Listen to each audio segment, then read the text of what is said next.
శ్రీమాత్రే నమః. ఈరోజు ధర్మ సందేహం. ప్రశ్న: గొబ్బెమ్మని ఆవు పేడతో ఎందుకు పెట్టాలి? సమాధానం: గోమాతని సమస్త దేవతలు ఆశ్రయించి ఉన్నారు, కానీ లక్ష్మీదేవికి మాత్రం గోమాతలో స్థానం లేదు.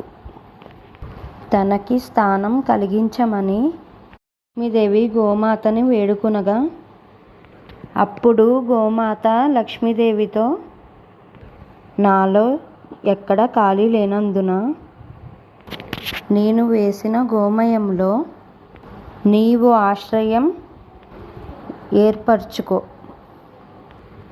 అనగా, అప్పుడు లక్ష్మీమాత గోమయంలో ఆశ్రయము ఏర్పరచుకుంది.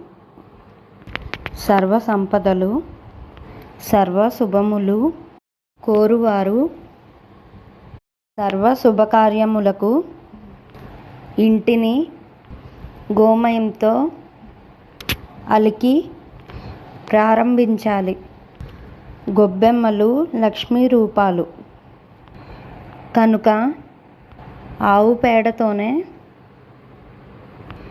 పెట్టాలి.